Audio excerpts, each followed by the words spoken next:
ایک بندہ آپ کی دعوت سے، آپ کی محنت سے، آپ کی کوشش سے اللہ نے اگر ایک بندے کو ہدایت دے دی، جس دن وہ ہدایت کی راہ پہ چلے گا اس دن سے لے کر اس کی موت والے دن تک اس کی ساری نیکیوں کا ثواب اسے بھی ملے گا، آپ کو بھی ملے گا۔ میں اپنے استاد، اپنے شیخ حافظ عبداللہ بہاولپوری رحمت اللہ علیہ کے ایک جملے پر اپنی بات ختم کرتا ہوں۔ حافظ صاحب فرمایا کرتے تھے، لوگو گنا کرو تم نے کتنی کمائی کی ہے۔ ہم نے پوچھا حافظ صاحب کمائی سے آپ کا کیا مراد ہے؟ کیا کمائی یہ ہے گنا کرو تمہاری کوششوں سے، تمہاری محنتوں سے، تمہاری جدوجہد سے کتنے لوگ جن کی پیشانیاں پہلے قبر پہ جھکتی تھی اب وہ رب کے سامنے جھکتی ہیں، کتنے لوگ توحید کے راستے پہ چلے آپ کی محنت سے، یہ کمائی ہے۔ 1 کروڑ 2 کروڑ، 1 پلاٹ 2 پلاٹ، 1 مکان 2 مکان، یہ آپ کے نہیں وارثوں کے ہیں۔ 1 بندہ ٹھیک ہو گیا، 2 ٹھیک ہو گئے، 4 ٹھیک ہو گئے، یہ آپ کی کمائی ہے۔ اسی لیے مصطفیٰ علیہ السلام نے سیدنا علی سے کہا تھا خیبر کے لیے جب جہاد پہ گئے، کہا علی اگر تیری محنت سے 1 بندہ مسلمان ہو گیا سرخ اونٹوں سے تیرے لیے زیادہ قیمتی ہے۔ اللہ اس دعوت کا غم ہمارے دل میں پیدا فرما دے، اللہ اس دعوت کو۔ ایک بھائی کا سوال ہے، ماں باپ، بہن بھائی یا کوئی بھی رشتہ دار فوت ہو جائے، اس کی روح کو ایصال ثواب کا کیا طریقہ ہے؟ سورۃ فاتحہ، اخلاص یا قرآن پاک کو کہیں سے پڑھ کر بخش سکتے ہیں یا کوئی خاص دعا ہے؟ رسول اللہ صلی اللہ علیہ وسلم کا فرمان ہے جب انسان مر جاتا ہے اس کے اعمال روک دیے جاتے ہیں سوائے 3 عملوں کے۔ اس حدیث میں 3 عملوں کا ذکر ہے، صدقہ جاریہ، علم جو پڑھا کر گیا، اور نیک اولاد جو اس کے لیے دعا کرے۔ تو مرنے والوں کے لیے دعائے خیر، مغفرت کی دعا، ان کے لیے رحمت کی دعا، یہ آپ کی طرف سے ان کے لیے صدقہ ہے۔ یہ جو ہمارے ہاں رواج پا چکا ہے کہ قرآن پاک پڑھا، سورۃ فاتحہ پڑھی، 4 کل پڑھے اور پھر اس کی روح کو ایصال کر دیا، کسی صحیح حدیث سے اس کا ذکر نہیں ملتا، بلکہ آپ ان کے لیے مغفرت کی دعا کریں۔ کیا اللہ کے نبی صلی اللہ علیہ وسلم سر کے بالوں کی لکیر درمیان سے بناتے تھے یا سائیڈ سے؟ رسول اللہ صلی اللہ علیہ وسلم اپنے بال کنگھی کرتے ہوئے درمیان سے مانگ نکالا کرتے تھے یا سارے بالوں کو پیچھے ڈال لیا کرتے تھے؟ سائیڈ سے بال بنانے کی کوئی روایت ہمارے علم میں نہیں۔ مرد اور عورت کی نماز میں کیا فرق ہے؟ معاشرے میں عورت کی نماز، رکوع، سجود، اٹھنے بیٹھنے میں فرق بتایا جاتا ہے، رہنمائی فرمائیں۔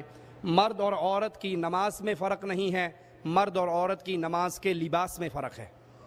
مرد کا سر ننگا ہو تو نماز ہو جاتی ہے، عورت کا سر ننگا ہو۔ مرد کے لیے افضل نماز کہاں ہے؟ عورت کے لیے افضل نماز کہاں ہے؟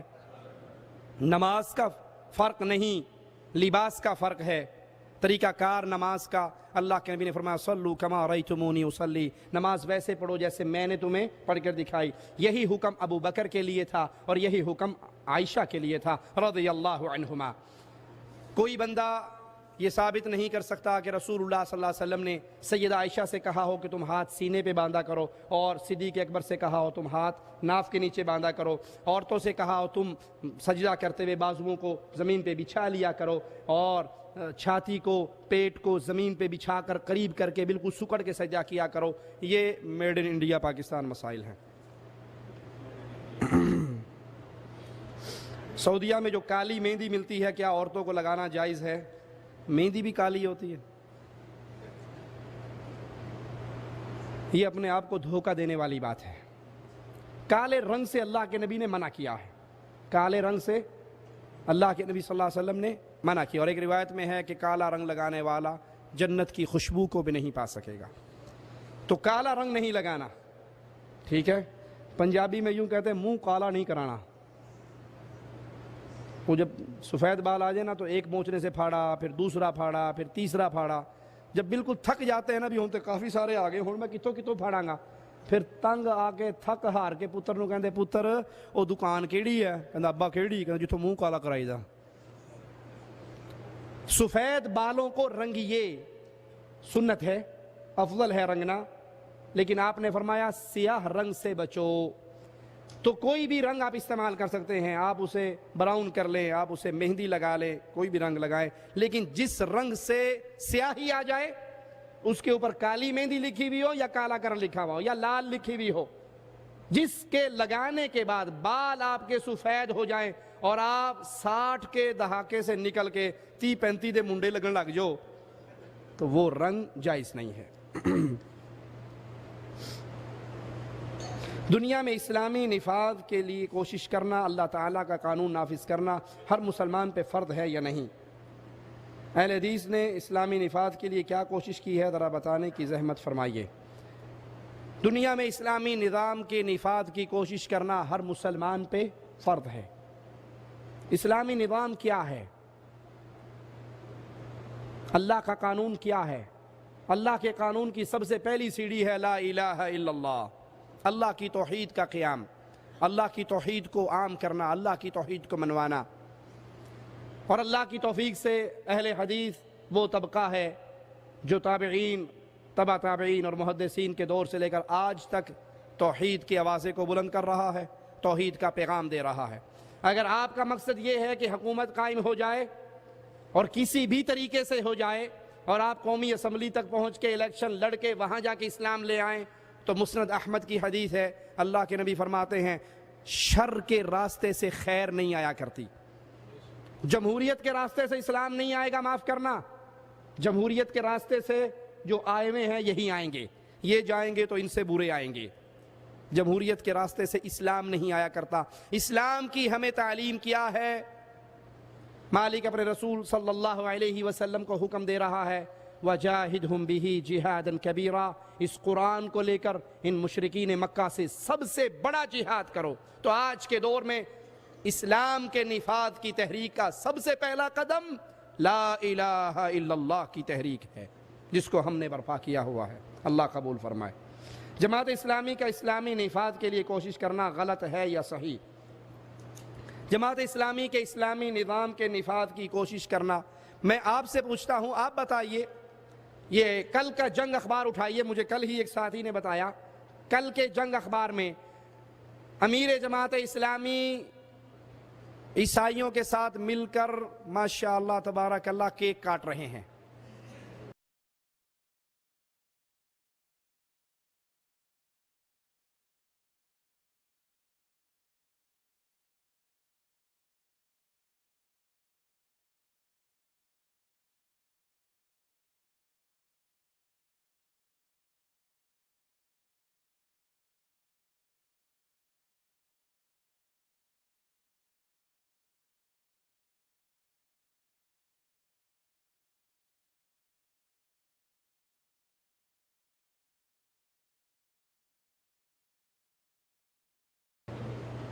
یہ اسلامی نظام کی تحریک ہے۔ سید مودودی صاحب کے بارے میں پوچھا ہے کیا خیال ہے، میں آپ ہی سے پوچھتا ہوں، سید مودودی صاحب اپنی کتاب مکتوبات، خطابات جو سید مودودی نے لکھے، اس کے اندر ایک شیعہ عالم کو خط لکھتے ہیں اور کہتے ہیں اتنے عرصے سے جماعت اسلامی وجود میں آئی ہے لیکن آج تک ہم نے شیعہ بھائیوں کے خلاف کوئی کام نہیں کیا، نہ تحریر نہ تقریر۔ آپ شیعہ رہیں میں سنی رہوں، میں آپ سے یہ ڈیمانڈ نہیں کرتا کہ ابو بکر، عمر، عثمان کی خلافت کو تسلیم کرو، آپ مجھ سے یہ ڈیمانڈ نہ کرو کہ میں علی کو ان تینوں سے پہلے مان لوں۔ آپ شیعہ رہتے ہوئے مسلمان، میں سنی رہتے ہوئے مسلمان، آؤ مل کر اسلامی نظام کو نافذ کرتے ہیں۔ جس اسلامی نظام میں شیعہ بھی شامل ہو وہ چوں چوں کا مربع ہے، اسلامی نظام نہیں ہے۔ جو مصطفیٰ علیہ السلام کی زوجہ سیدہ عائشہ رضی اللہ تعالی عنہا، اس کے بارے میں یہ عقیدہ رکھے نعوذ باللہ ثم نعوذ باللہ، صرف مسئلہ سمجھانے کے لیے اس کفر کو نقل کر رہا ہوں کہ سیدہ عائشہ نعوذ باللہ ثم نعوذ باللہ مرنے کے بعد جہنم میں جا چکی ہے اور جہنم کے اندر اپنے قدموں کے بل الٹی لٹکی ہوئی ہے۔ ایسے عقیدے والے پر اللہ کی کروڑہ لعنت برسے، اور جو ایسے عقیدے والوں کو اپنے ساتھ ملا کر اسلامی نفاذ کی کوشش کر رہے ہیں، ان کے پاس سوائے اسلام کے باقی ساری کچھ ہی ہے۔ قرآن پاک کی تفسیر تفہیم القرآن میں کیا کوئی غلطی ہے؟ اس پر ہماری ڈیٹیل سے 2 سیریز ہیں، جماعت اسلامی کا تعارف اور اقامت دین اور جماعت اسلامی، وہ آپ بھائیوں سے لے کر سن سکتے ہیں۔ تفہیم القرآن کے اندر غلطیوں کا انبار ہے، احادیث کا انکار ہے۔ حدیث میں آتا ہے، سلیمان علیہ السلام نے کہا، صحیح بخاری کی یہ حدیث ہے، سلیمان علیہ السلام نے کہا آج میں اپنی ساری بیویوں کے پاس جاؤں گا اور ان ساروں سے ایک ایک مجاہد پیدا ہوگا۔ انشاءاللہ کہنا بھول گئے، انشاءاللہ کہنا بھول گئے، ایک کے علاوہ کسی کو حمل نہیں ہوا۔ یہ صحیح بخاری کی حدیث ہے۔ سید مودودی اس کے نقل کرنے کے بعد لکھتے ہیں کہ اگرچہ یہ حدیث صحیح ہے، صحیح بخاری میں ہے، لیکن عقل چیخ رہی ہے کہ یہ جھوٹ ہے۔ تو اس کے اندر ایک غلطی نہیں، غلطیوں کے انبار ہیں۔ اللہ کی صفت کے انکار کرتے ہیں، الرحمن علی العرش استوى، اللہ کے عرش پر بلند ہونے کا انکار کرتے ہیں، سارے دلائل نقل کرنے کے بعد کہتے ہیں اس کا یہ مطلب نہیں ہے کہ اللہ اپنے عرش پہ ہے۔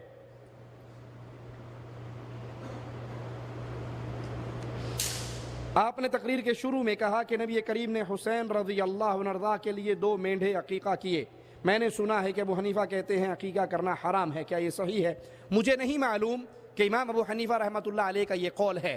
اگر یہ قول ہے مجھے نہیں معلوم، اگر یہ قول ہے، آپ کے سامنے امام صاحب کا قول بھی آ گیا اور امام اعظم مصطفیٰ علیہ السلام کا قول بھی آ گیا، جس سے محبت کرتے ہیں اس کے قول کو لے لو۔ کچھ لوگ حجاج کبوتروں کے آگے گندم کے دانوں میں جو نکار کر لے جاتے ہیں کہ ان کے کھانے سے بے اولاد کے ہاں اولاد اور بیٹے ہوتے ہیں۔ بدعقیدگی کی انتہا ہے۔ یہاں آنے والے کبوتروں کے منہ سے جو اٹھاتے ہیں، محرم کے اندر حسین کے گھوڑے کی شبیہ کو دانے ڈال کے دیے جاتے ہیں، اور جب وہ گھوڑا دانے کھاتا ہے تو عورتیں اس کے منہ سے وہ تھوک والا دانہ لے کے اپنے منہ میں ڈالتی ہے کہ کچھ ہوندا نہیں، شاید تو ہی کچھ ہو جائے۔ کیا پاکستان میں حدیث علماء نے اسلامی نفاذ کے لیے کوشش کی؟ پوری دنیا کے اندر اہل حدیث قولوا لا الہ الا اللہ کا وعدہ بلند کر رہے ہیں، اللہ کی توحید کو عام کر رہے ہیں۔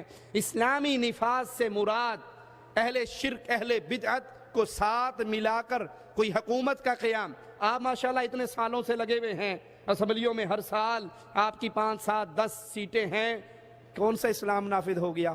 بلکہ جو اسلام پلے میں تھا اس سے بھی آپ ہاتھ دھو بیٹھے۔ کہیں تو آپ کے میاں طفیل صاحب بابا علی حجویری کی کتاب اس کا ترجمہ کرتے ہیں اور اسے سیرت کی عظیم کتاب قرار دیتے ہیں۔ کبھی آپ درباروں پہ چادریں چڑھاتے ہیں، کبھی آپ کرسمس کے کیک کاٹتے ہیں، کبھی قاضی حسین صاحب ڈھول ڈھمکوں میں ان کی عورتیں استقبال کرتی ہیں۔ یہ کون سا اسلام ہے بھائی؟ حکومت کے اوپر حکومت لینا، حکومت قابو کرنا، کرسی صدارت وزارت لینا، یہ تحقیق نہیں ہے اسلامی نظام کی۔ اسلامی نظام ہے لوگوں کو شرک سے ہٹا کر توحید پہ لانا۔ حکومت ملنا اللہ کی طرف سے انعام ہے، حکومت ملنا اللہ کی طرف سے انعام ہے۔ اللہ ہماری زندگی میں دے، اگلی نسل میں دے، کبھی بھی نہ دے۔ اگر ہم منہج مصطفیٰ پر قائم رہے، منہج مصطفیٰ پر قائم رہے تو ہم کامیاب ہیں۔ اگر آپ کا کامیابی کا انداز یہ ہے کہ حکومت ملے گی تو کامیاب، نہیں ملی تو ناکام، تو میں سوال کرتا ہوں، اللہ کے نبی فرماتے ہیں کہ کچھ انبیاء ایسے اٹھائے جائیں گے جن کے ساتھ چند لوگ مسلمان ہوئے ہوں گے، کسی کے ساتھ 2 مسلمان ہوئے ہوں گے، اور کچھ نبی ایسے بھی ہوں گے جن کے ساتھ کوئی بھی مسلمان نہیں ہوا۔ تو آپ کے اس فکر کی روشنی میں کہ حکومت ملی تو کامیاب، حکومت نہ ملی تو نظام اسلامی نفاذ نہیں ہوا، تو جو نبی 900 سال تبلیغ کرتے رہے، کوئی بندہ مسلمان نہیں ہوا یا چند بندے مسلمان ہوئے، آپ ان کو کامیاب کہیں گے یا ناکام؟ کامیاب تو نہیں ہوئے، حکومت تو نہیں ملی۔ یہ چو کا مربع ہے کہ ہم نے حکومت لینی ہے، وہ جمہوریت کے ذریعے ملے، وہ کسی ذریعے ملے۔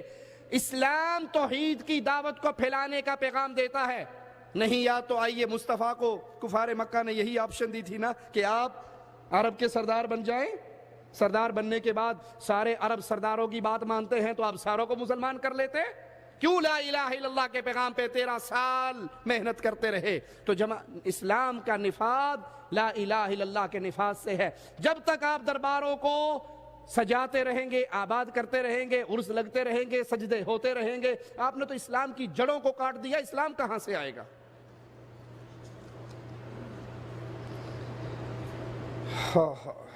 سائل کہتا ہے علماء دیوبند فرماتے ہیں کہ عام آدمی قرآن کا ترجمہ نہیں سمجھ سکتا، اس کے لیے پہلے 15 علوم سیکھنا لازمی ہے۔ فضائل اعمال کے اندر بھی حضرت شیخ زکریا صاحب نے یہ لکھا ہے۔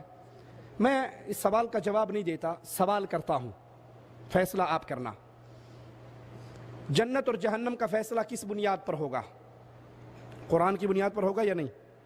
جنت اور جہنم کا فیصلہ پاس اور فیل قیامت کے دن کون ہوگا؟ جس کو قرآن پاس کرے، اور جس کو قرآن فیل کر دے، جس کے خلاف مقدمہ قرآن کر دے، فیل ہو گیا۔ یہ بات سمجھ آ گئی نا؟ اگلا سوال، آپ کا بیٹا اسکول میں آپ نے داخل کروایا، 5ویں کلاس میں پڑھتا ہے، اسکول انگلش ٹیچر نے اس کو میٹرک کی انگلش پکڑا دی۔ وہ کون سی کلاس میں ہے؟ انگلش کی بک کون سی ملی اس کو؟ میٹرک کی، 10ویں کلاس کی۔ اور استاد کہہ رہا ہے بیٹا اسی میں سے امتحان لینا ہے، فیل ہو گیا تو فیل، پاس ہو گیا تو۔ ہر عقل مند اس استاد کو کیا کہے گا؟ جی ظالم کہے گا، کہ اس کا ذہنی اپروچ اتنی نہیں ہے جتنی ہائی بکس آپ نے اس کو لگا دی ہیں، ظلم ہے آپ کا یہ۔ اللہ اس کتاب کو اتارنے کے بعد اس میں سے امتحان لے کے پاس اور فیل کرے گا، اور جو اللہ نے کتاب اتاری ہے وہ اتنی اوکھی کتاب ہے کہ 15 علوم سیکھنے بغیر وہ پلے نہیں پڑتی، اور اسی کتاب کی بنیاد پہ جنت اور جہنم کے فیصلے ہونے ہیں۔ تو نعوذ باللہ ثم نعوذ باللہ، یہ ظلم نہیں ہے؟ ہم قیامت والے دن کہہ نہیں سکیں گے اللہ یہ جو کتاب آئی تھی اس کو تو صرف مولوی سمجھ سکتا تھا، ہمارے تو پلے پڑتی نہیں تھی، اب ہمیں جہنم کیوں بھیج رہا ہے؟ ہمیں تو کتاب آتی نہیں تھی، مشکل ترین کتاب تھی، 15 علوم سیکھے بغیر نہیں آتی تھی۔ یہ مولویوں کا جھوٹ ہے، قرآن کو اللہ نے آسان کر دیا، فہل من مدکر۔